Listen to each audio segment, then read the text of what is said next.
If you're like me and love to craft for Christmas, then this video is for you. This compilation video is packed with some ideas to help you get a head start on your Christmas projects. Let's get crafting. For this ornament, I'm using some burnt umber craft paint as well as some cream craft paint. It's like an off-white color, and I'm going to be painting this birdhouse. Dollar Tree has lots of different styles of some wood birdhouses, and they are available all year round, and I've seen them in store for several years.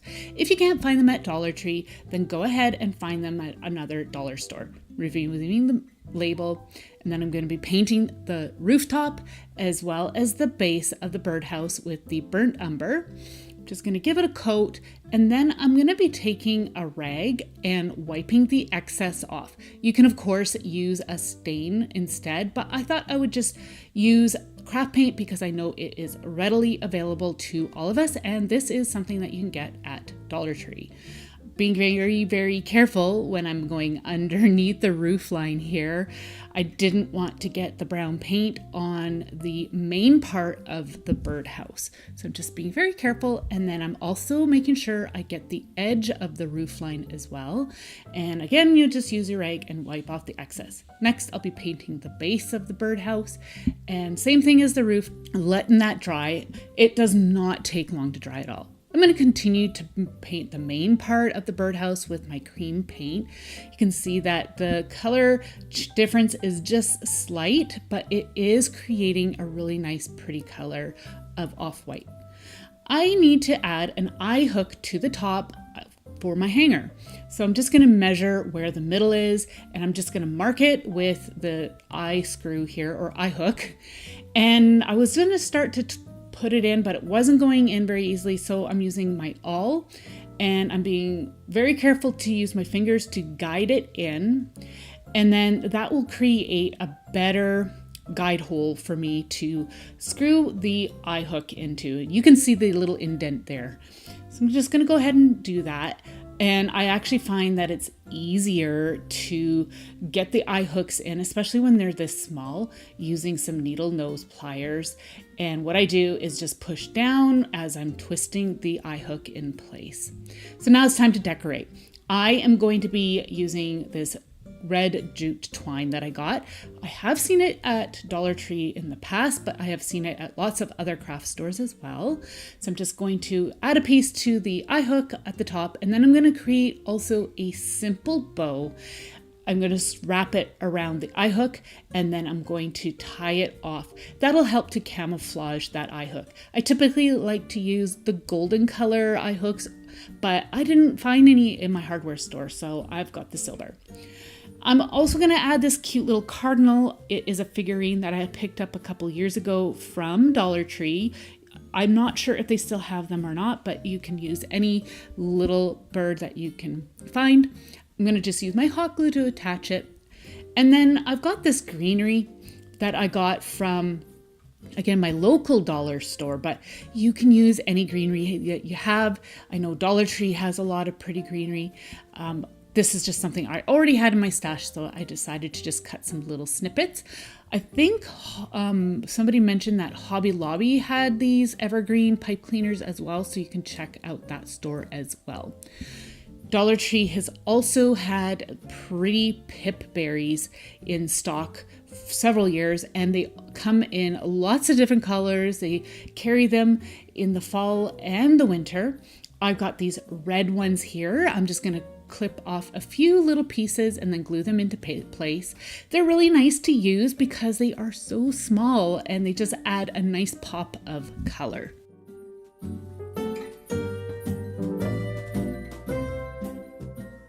This is so cute, and it's got a bit of a farmhouse country look to it.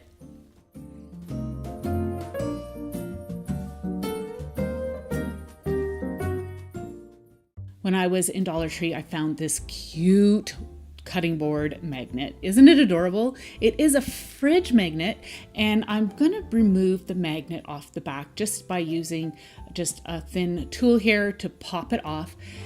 And it removed quite easily. Now, you don't have to do that step. You could just cover up the magnet.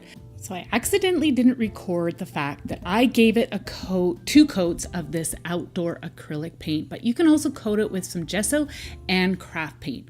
Next, once those were both dry, I'm adding some DecoArt triple thick glaze. I wanted to try and match up the backside as close as possible to the front.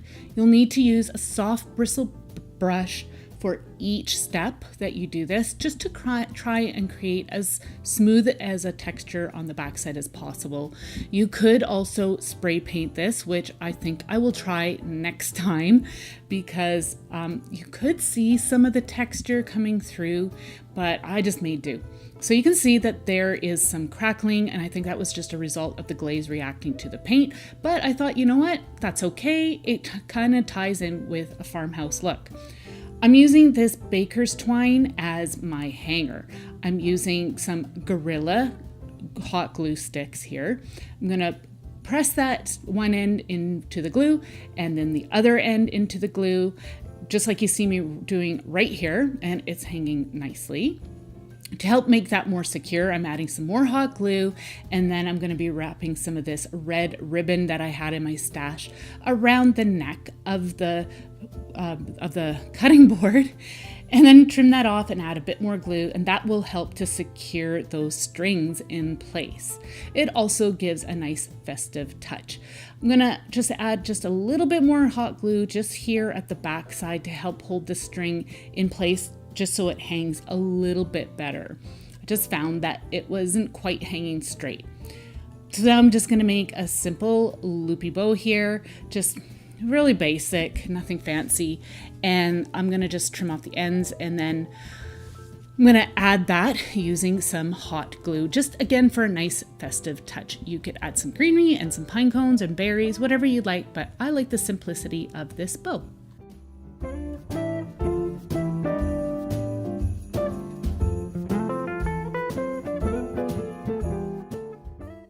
Despite the paint finish on the backside, I have to say this was one of the easiest ornaments I've made, and it turned out so cute.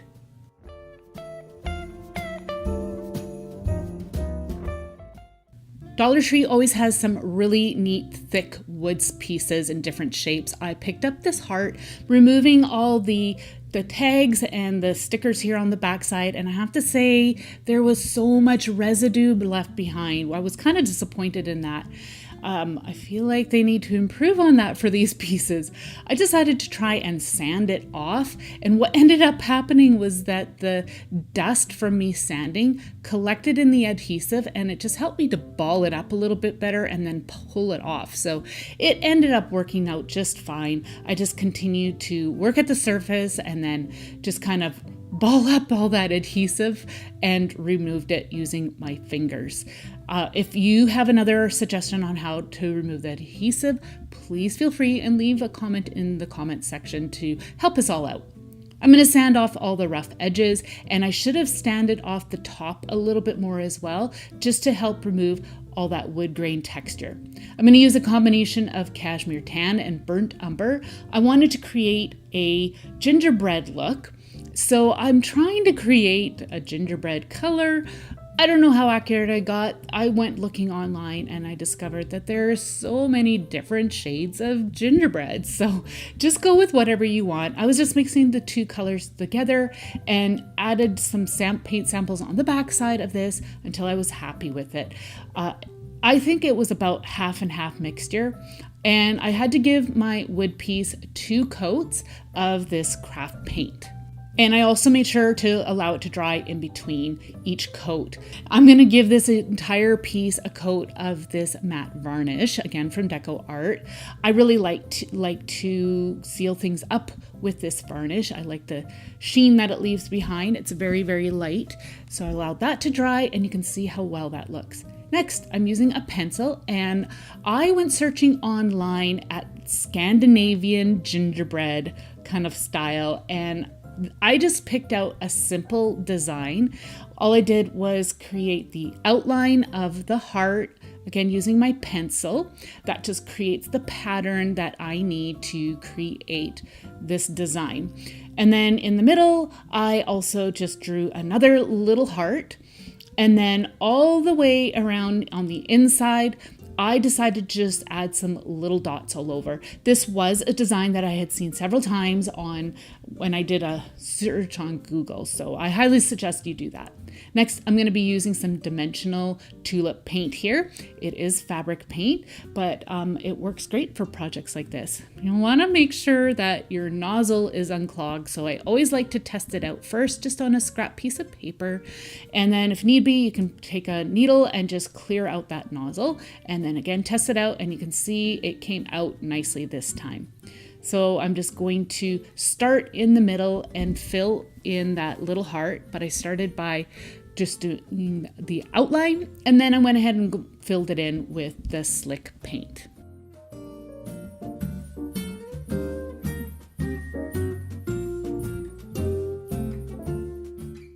Now I'm going around and adding some little touches over top of the dots. I thought another suggestion too would be just doing some drizzle, or you could use some like snow text or texture paste and create some frosting and add some faux sprinkles. Decorate this any way you'd like, have fun with it. I think this is so cute. I did allow it to dry overnight. Again, I'm using my awl and adding an eye hook to the top, doing the same technique that I did previously.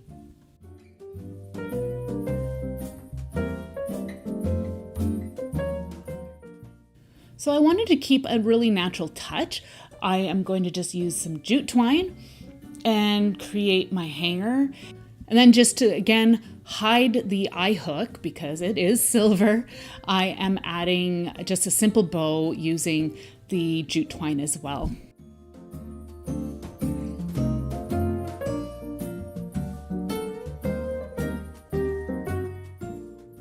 This was so fun to make, and I can definitely see an entire tree covered in assorted shapes in this style.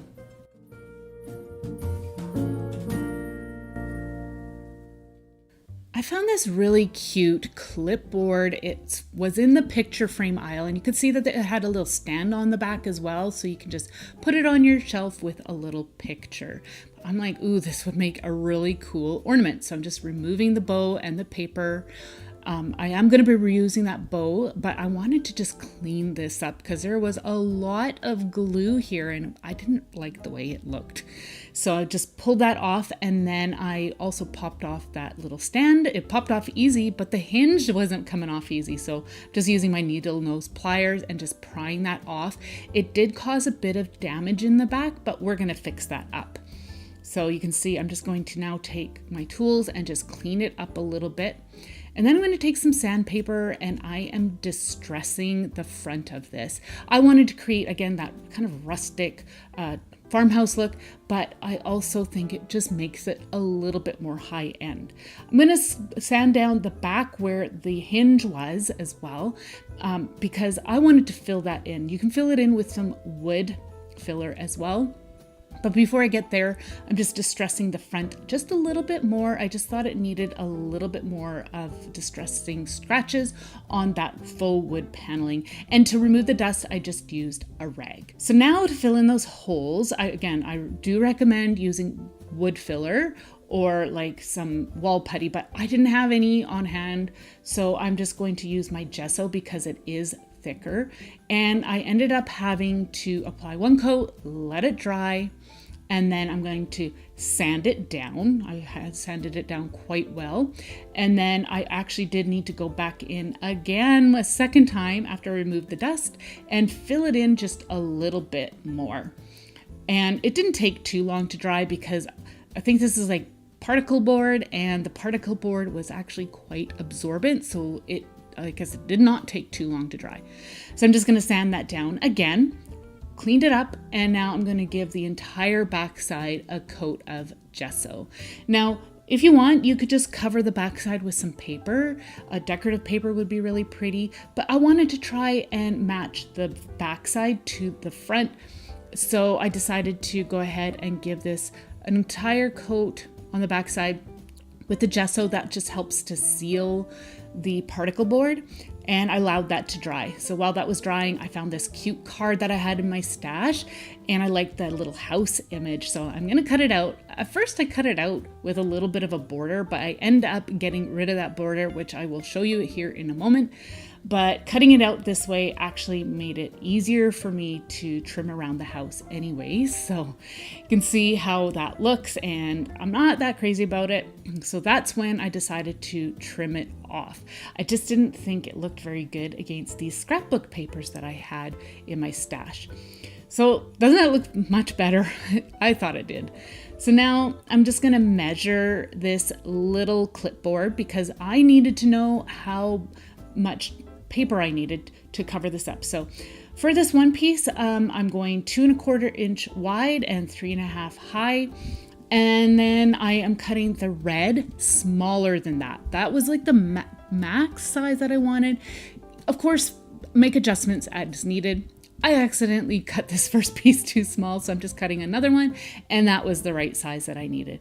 Now I'm gonna go ahead and cut what I need for the polka dot, and the smaller red piece was 2 inches wide, and it was 3¼ inches tall. I've got all my pieces cut out, and now I'm just gonna layer them up to make sure it all looks good together. I decided to distress the edges of my polka dot with some vintage photo distress oxide ink. I thought it matched up with the house nicely and just tied it all together. I like to use a makeup sponge to apply the ink around the edge.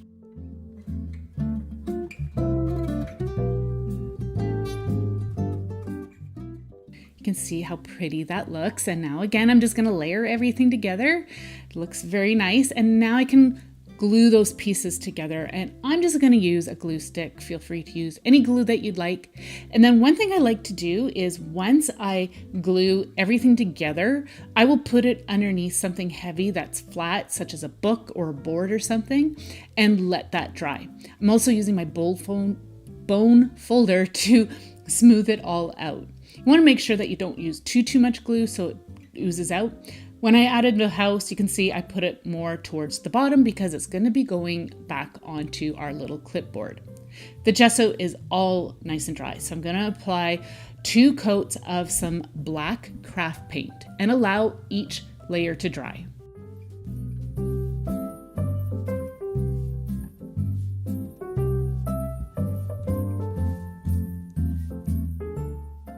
Once it's all dry, you can now distress it, just like we did for the front side, going around the edges, just like you see me doing here. And then I am also going to be just scratching the surface, again, just like I did on the front, and it creates a really cool look. Same technique to add my eye hook, using my little awl and my needle nose pliers to put the eye hook into place for my hanger. And I am going to now attach that little burlap bow back in place. Like I said, I had cleaned up all that previous hot glue, and I'm being very mindful how much I'm adding this time. I fluffed it up a little bit, and then I'm going to put it back where it was originally. And then I'm going to use some jute twine, and I'm going to wrap it around the hanger because you could really see it, and that silver color just, I don't know, it just didn't look right. So I'm just adding just a touch of some jute twine around it, and then adding just little dabs of hot glue to help hold the knot in place. Now I'm going to just again use my jute twine to create a hanger, and then we can put our little image into place. If you don't want to create an image like this, you can definitely personalize it by adding a actual picture to this or anything that you would like. But I think it turned out so cute. I love this primitive country farmhouse look.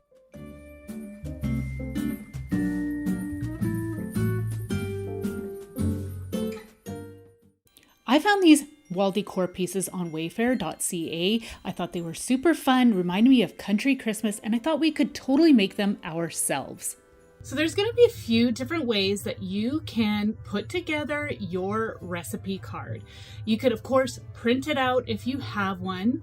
If you're like me, I have got a recipe book, and well, I need to create my own recipe card. There's lots of like templates out there, or you can handwrite it out, of course, or you can even create one in Cricut Design Space. I had played around with that and I was able to create one there, but I decided to use Canva.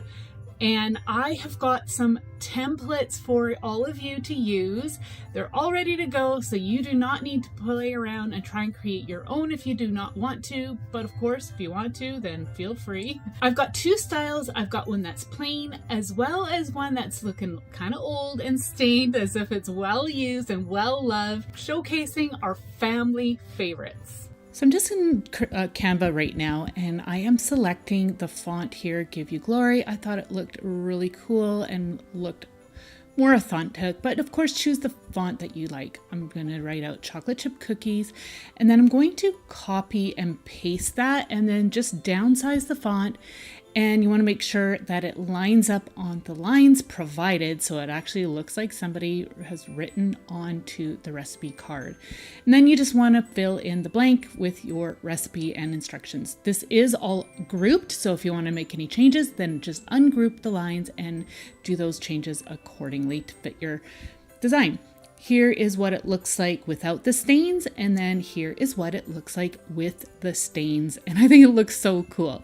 So now I'm going to head over to my printer. I'm printing out several styles for you to check out, but you can see how well this prints out. I am using an Epson EcoTank printer. You can see I've got two different sizes here. This is the 4x6 and then the 5x7, and here's some parchment type paper, just an antique looking paper, and this is what it looks like without the border.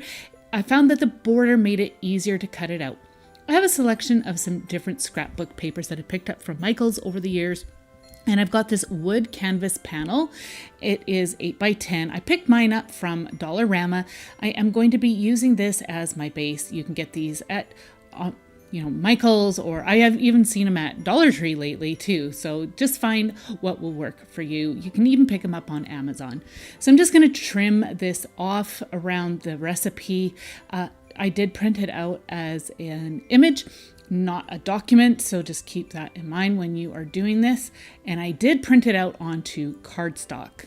So now I'm just going to take my recipe card and I'm going to figure out which pattern I like the best. I love this one here. It looks so pretty. It looks very country-like. So does the plaid. I've got a few different styles here. This one would look really good as well.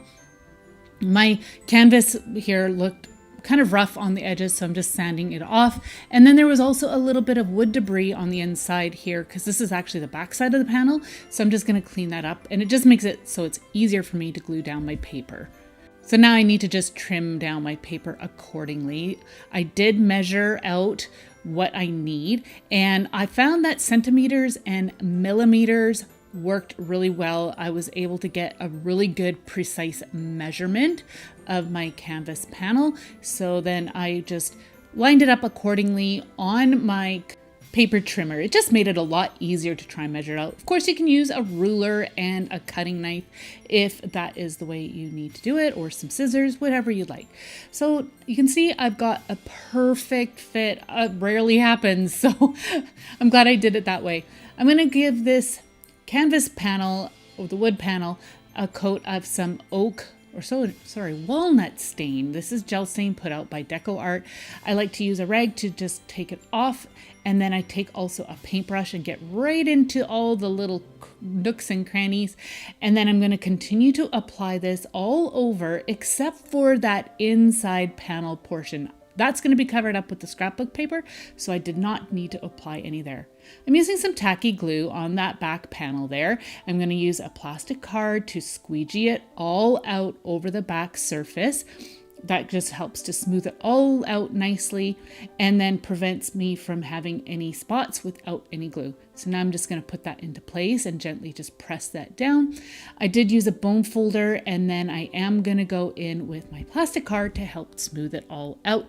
And I was being careful not to add too much glue, so then there wasn't any excess coming out either.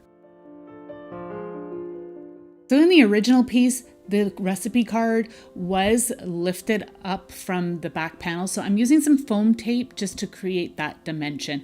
I'm just covering the entire back side of the foam tape. If you don't have foam tape, you could use just some regular foam paper, or sorry, not foam paper.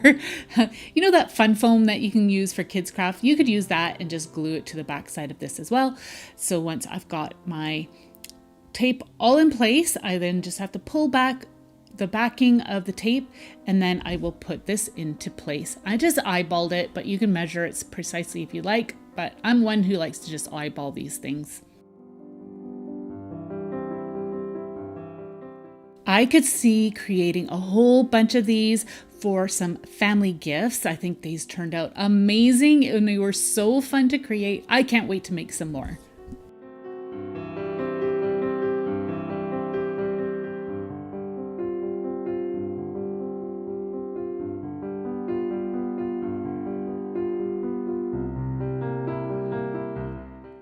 So I did a little bit of research because I was curious, like, where did cotton spun ornaments come from?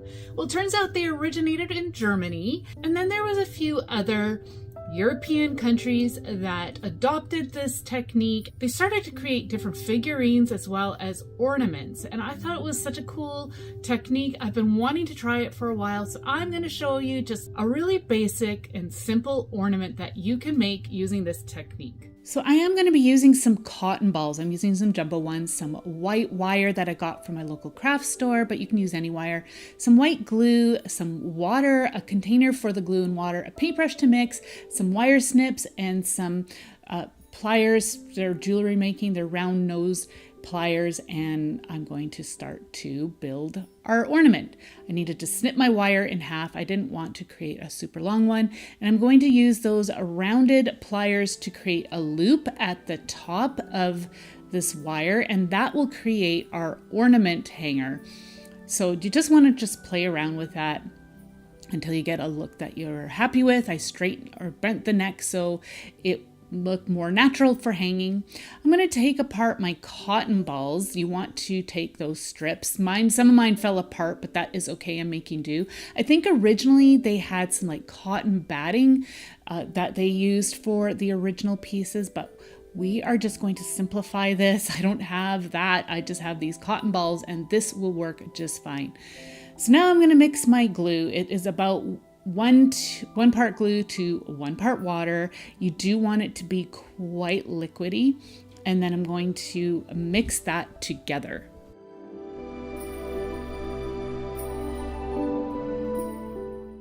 So you can take your wire and you want to lay out a strip of your cotton, and then you want to take your paintbrush and apply it to the glue to the strip of your cotton. I've seen people use a spoon to drizzle it on, but I felt like I had more control if I used a paintbrush. So now all you have to do is take your cotton and start to wrap the wire. This is a messy craft, so you definitely want to make sure you protect your surface when you're doing this. And then all you do is just continue to apply the glue and then wrap the cotton around, and you want to slowly taper it down to the end of your wire. So I think the originals, they were actually quite compact, the cotton, but this is really, really loose. So I'm just making sure that I'm applying enough glue to help to hold it together in the long run. And I did allow these to dry overnight really well in the end. So I'm just going to continue to work on this until I get a look that I am happy with.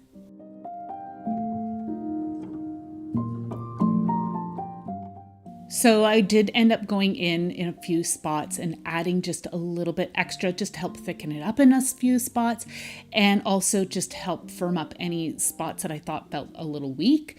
And then I went over it with some more glue just to help smooth this all out. And I did shape the tip a little bit just to give it a little bit of a curly Q. I just thought that kind of added a fun touch. So while this is still wet, I am adding some crystal dust. It's like just a clear glitter. You can get this at Michael's. I actually got mine from my local dollar store, but you can get this at lots of different craft stores, and it created a nice authentic look. If you want, you could add some coffee to create a nice stained look, but I really like this white look. Hang it up to dry, and here they are. Such a fun project, and I can't wait to try some different shapes.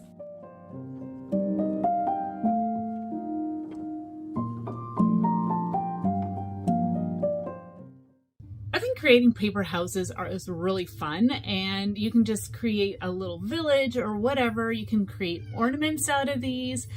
I'm going to show you just a really cute, simple idea that you can create using a template that I found in Cricut Design Space. Of course, you can find basic templates online for free. You just have to do a search, make sure you're allowed to use them, and then you can just do this by hand. You don't need to use a Cricut machine. I'm going to be sharing a hack that I discovered using your Cricut Joy or Cricut Joy Extra. So as mentioned, I am using Cricut Design Space. They have a lot of 3D house templates that you can use in their subscription service. So I selected this pink one right here. I thought it had a very old world look to it. And then to the right, you're going to see that there is a red warning. That is because the Cricut Joy Extra does not score. So you're going to have to change that at the top, and you want to select foil. We are going to be using our foil tool to create our score lines. So I just changed those up accordingly. I am also going to be adjusting the size of my project because I want to create a little mini house. Of course, feel free to create your house design any way that you like for whatever project you are going to be using your house for. So now I am going to be using a selection of some scrapbook papers. I just grabbed a bunch. I've also got my paper cutter, and here is my foil kit. I am just going to be using the foil tool. I've got a light grip mat, my brayer, and my Cricut Joy Extra, my all-time favorite machine right now. So I'm going to just trim down this brick style paper. I thought it would be really fun to use for this project. I'm just going to, of course, trim it down so it will fit my mat and also be big enough to cut out my house template. So you will have to just make those adjustments depending on the size of house you are cutting out. Making sure I am aligning it all up according to how it's laid out in the Cricut Design Space program. I decided to use a different color paper for the door just to help it to stand out a little more against that red paper. So now that's all in place and we're back in Cricut Design Space, and I clicked make it, and then I'm going to follow all the prompts that show on the screen. I am doing this on a mat, so you can see here the red paper is going to be where the houses are. I moved the door, so then that will be where the green paper is on the mat. So I usually do all my work on the computer and then I switch over to my device, but for some reason my device was not working. I probably need to do an update or something. So I did all my work on the computer. I selected the cardstock in the materials browse tab and I selected the lightweight because that's the typical weight of scrapbook paper. So I selected that and then I went back over into my program here. And you will want to continue to follow the prompts shown on the screen. So once you follow those prompts, this screen is going to pop up. You need to change out your cutting blade to the scoring or the foil tool. Now, another step which I never did, and I regret not doing this because my foil or scoring lines were really faint. You need to make sure that you select the more option under the pressure drop down. It is super important that you did that. I didn't, and my score lines came out very weak. So the machine is working on the score lines, and then once it's done that, you're going to be prompted to change out the tool again to your cutting blade. And again, you want to follow all the prompts given to you on the screen.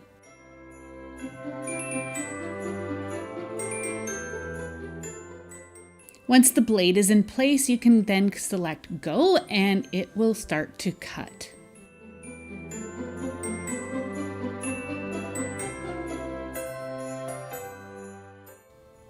So it's all done, and now all I have to do is unload it from the machine, and then I can start to remove the papers off of the mat. I like to put it down, face down, and then roll it back so I don't end up curling up my paper. See how tiny this is? I know it's really small. Of course, adjust the house size so it fits your project, but I needed this to be tiny. And I think it's so cute. And I actually really like the brick pattern. I wasn't sure about it, but I think it actually turned out really good. So now I'm going to start to fold along those score lines. As I mentioned, they didn't come out very, very strong or very dark, I guess you could say, or the lines weren't very pronounced. So I did make sure I just creased it really well with my fingers. But I'm going to just go ahead and continue to do this, work on the other one, and then we are going to start to glue it all together. I'm using this Beacon foam adhesive glue. I got this from Dollar Tree a year or two ago. It was still sealed up, so I had to remove the seal, but this worked really well. It has a nice narrow nozzle tip, so it worked good for just applying just a thin line of glue, and it had a really, really quick adhesion as well, which was really nice. Gave you enough time to wiggle it, so if you weren't in line, then you had enough time to move it. Also wanted to try this permanent tape here, and I cut a strip and then cut that strip in half, and I'm going to just apply that to my folded pieces, the little flaps. Just burnish that down, remove the backing, and then put that into place. Now with the tape, you get adhesion right away, and you do not have any wiggle room. So do keep that in mind. Be very careful if you are going to use tape. I decided to use a combination of the two, and I'm going to see how well these hold up over time. So I'm just going to go ahead and continue to work on this until I get the house all put together.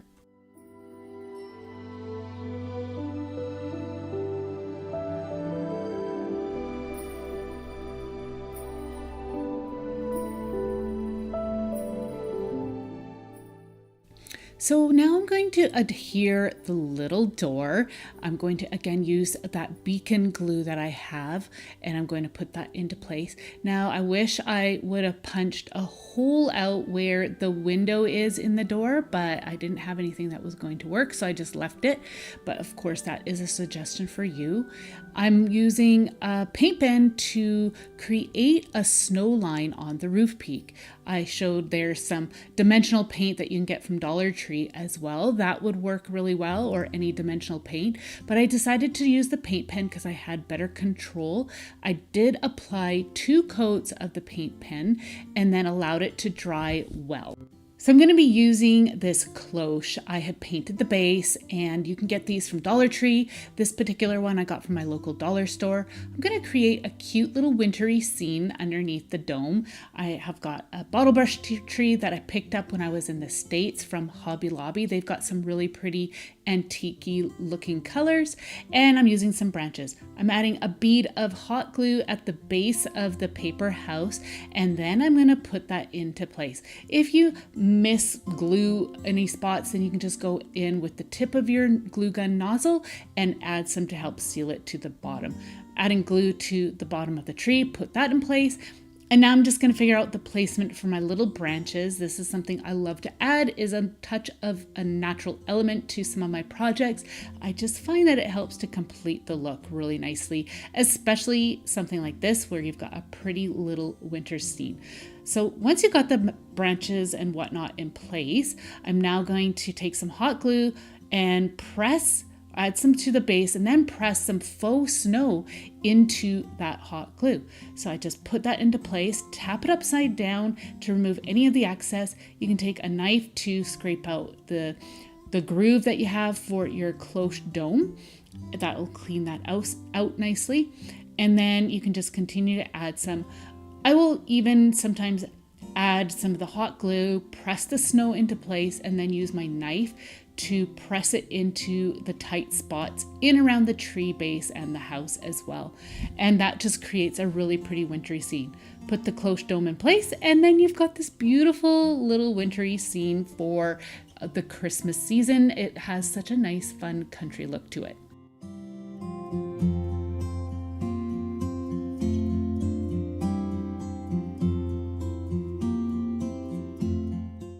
So if any of you know what this would have originally been used for, let me know down in the comments section, because I am so curious.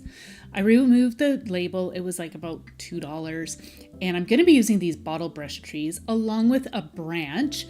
I foraged this branch just from a nature walk.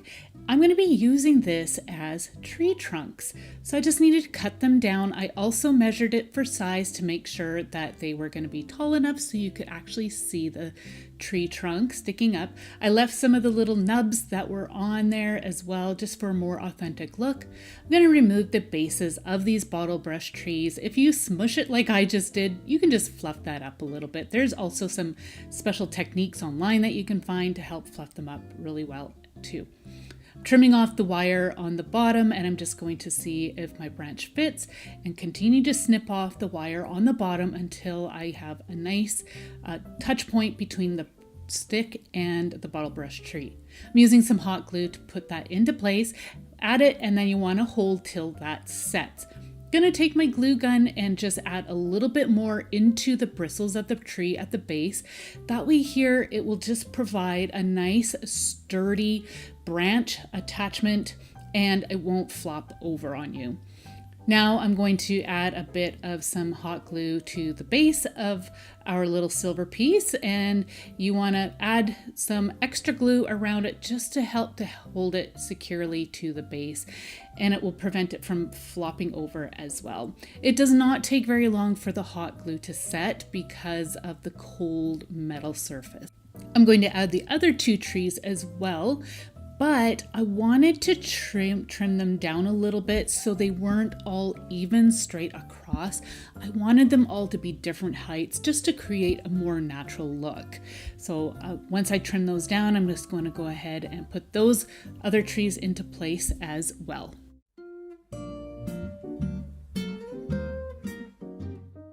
So you can see how they're all looking at this point. They look really cute, all tucked away in this silver container, and I'm really happy with how it is so far, but we need to fill in that base. So I'm gonna be using some preserved reindeer moss. I got this preserved reindeer moss from Dollar Tree. It's actually really nice for a project like this because it's not a big clump. So I was just shoving that in there, and then I'm going in and adding some faux snow. This faux snow is left over from a previous project. When I don't glue it down, then I try to save all my little bits so I can reuse it from project to project. Just sprinkle a little bit on top of the moss, and then that is it. This looked so good, and it was such an easy project, and it'll look great. You could add pine cones and some berries as well, but I like how simple this turned out.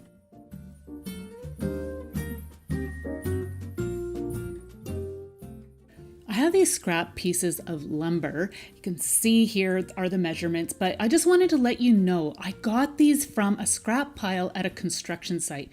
So if you're looking for some scrap wood and you know somebody who's building a house, ask them if you could dive into their scrap pile, because then you can get these pieces for free. You can see that I need to cover up the end of the lumber, that blue paint, as well as pencil mark and any abnormalities of the wood. I am using some white gesso. White gesso is a primer that artists use on their canvases. I use it all the time for my different projects. It works really good. But if you don't have something like this, you could definitely use some household primer paint. Just make sure that whatever you use, it is water-based, and you'll see why here in a moment. So I'm just going to cover the entire wood block with my gesso, and then I'm going to be setting it aside and allowing them to dry.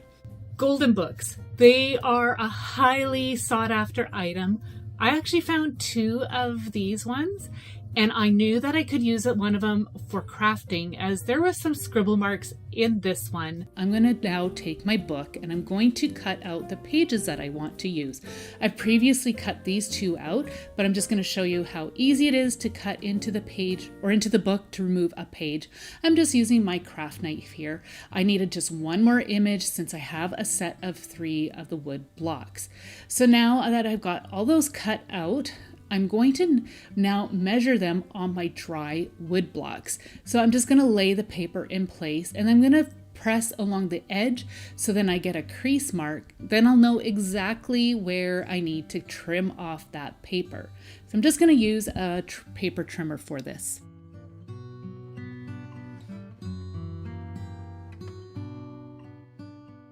Once it's all trimmed down, you can check to make sure that it fits, and it fits perfectly. So I did that to all three. And now I realize that the images on the backside of these book pages are dark, and I did notice that they showed through a little bit, but it wasn't actually that bad. So I just went ahead with the project as is. I'm using some tacky, Aleene's tacky glue, and I'm going to just put the paper next to the board so I know exactly where I need to place my glue. And then I'm going to use a plastic card to smooth it out. You want to make sure you get a good even layer, and you want to make sure you got glue all over the surface. Wherever there isn't any glue, there will be some air bubbles. You don't want your layer of glue to be too thick though, because then it will really saturate your paper. I really like Aleene's glue for projects like this. I placed the paper down into place, I smoothed it out with my bone folder, and then with the little excess glue on my card, I just added a little bit more wherever the paper was lifting. I even just slid that extra glue underneath the paper to make sure it just got on the paper and not on the board. So then I find that if you do that, then the paints just don't adhere properly, because I'm going to be adding more paint to this. Flipped it upside down, allowed that glue to set, and now I discovered that I wasn't gluing in, the edges of the boards are rounded slightly, so the edge of the paper didn't adhere to that edge. I decided to sand that down just with a sanding block and some sanding paper, and that did the trick just fine. So I did that to all three of our blocks. Now I'm going to use this off-white paint, and believe it or not, it's almost the exact same color as the gesso. I think because the gesso has got maybe the yellow wood underneath, it gave a bit of a warm hue to it. But all I'm going to do is just add just a little bit of the paint. I wanted to kind of blend in the book page with the wood block all the way around the edges. I just like that look. I don't know, there's something about it. I did give the entire block a coat of this paint, and then I allowed it to dry well.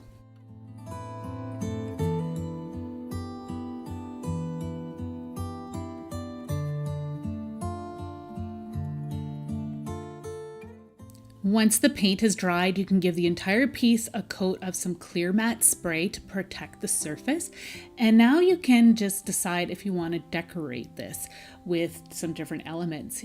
Here, I'm just going to show you what it looks like with a touch of some Christmassy greens. And then I'm also going to just lay them on the top, or however, you could add some beautiful berries as well. That would be a beautiful touch. But I decided I wanted to keep mine really simple. I'm just going to use some jute twine.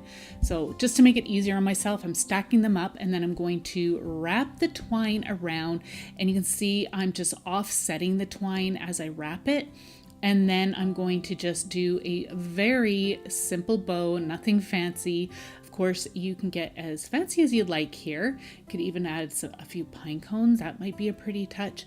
But what I did is just did my bow, and then I offset one of the blocks, one of the bows on the blocks to the right and the other one to the left. And the middle one was in the center of the wood block. On the bottom string, I just did a simple knot. So I decided to add one more little touch. I had this beautiful laser cut star, and I painted it with some champagne gold craft paint. This is put out by Deco Art. It's a really pretty gold color. I just applied that with some hot glue to the center block, and then it's ready for display. I love this so much. I can't wait to put it on display for the Christmas season.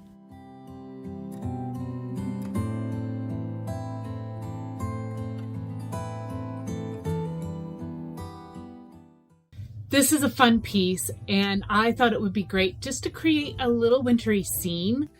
So I needed to remove the price tag, and there was quite a bit of residue left over. So recently a viewer shared that I could use some rubbing alcohol to remove the adhesive, and I wanted to give that a try because I've tried Goo Gone and I've tried acetone, and I haven't tried rubbing alcohol, and it worked really well. So thank you to whoever that was. I'm sorry, I can't remember who it was offhand, but thank you so much. I'm using some cream paint here, and I'm out of chalk paint. So I thought I'm going to add a little bit of my gesso to the cream paint. And I thought that would help with the adhesion to this slick wood surface. Now I could have sanded it down, but I was being lazy. Plus I didn't want the adhesion to be too good because I want to be able to distress this. So I gave 2 coats to the entire piece, and then I set it aside and allowed it to dry well. I have a selection of some different figurines here, and of course I didn't like that yellow and orange mushroom, so I'm going to use this red chalk paint from DecoArt, and I'm going to coat this mushroom here to make it a little more Christmassy. So I did end up having to give this about 2 to 3 coats of paint. I found that the paint was actually surprisingly quite translucent, and I'm not sure why that is because chalk paint usually isn't like that. Here I'm putting the dots back in by just using that off-white paint that I had already used for those wood blocks. I'm just using the end of my paintbrush to put those back in place. I allow those to dry well, and now I'm going to seal it all up with some matte varnish. I love this matte varnish from DecoArt. I use it on a lot of my projects. It just helps seal everything up so it doesn't chip away, like, you know how craft paint can be. So if you've got some wax, feel free to use that if you're using some chalk paint. So here's my wood box. It's all nice and dry. Now I'm going to use my sanding block and some sanding paper to distress all the edges. So this is the reason why I didn't want the adhesion to be too good at this point. But it was enough that I wasn't scraping off the paint off the flat surface when I was going in there with my sanding block and my sanding paper.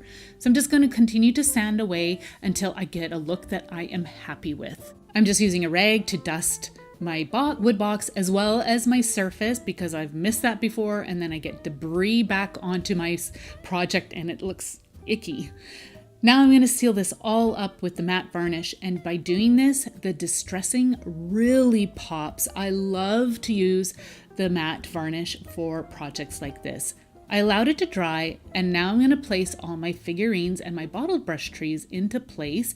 I like to figure out where I want all my placements to be before I glue things into place. I've picked up my figurines and bottle brush trees at different dollar stores as well as different craft stores, so you'll have to see where you can find some around where you live.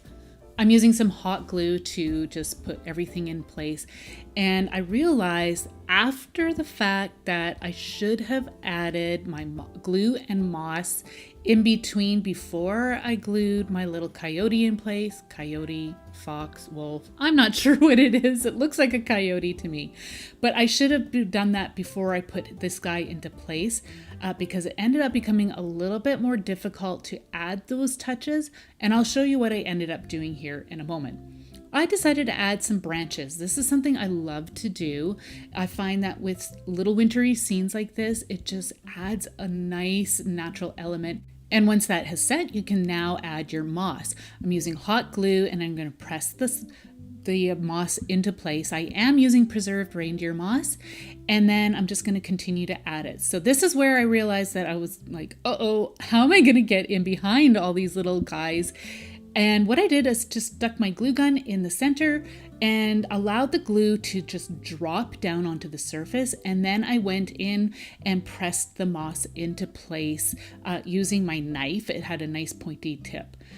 I wanted to add some faux snow, and I am wanting it to stay in place. So I'm just adding some touches of some hot glue, and I'm going to just press that into place. Just adding some little touches here and there. You could add some pine cones and berries as well for this one, but I love how this turned out. I think it's such a fun and whimsical piece.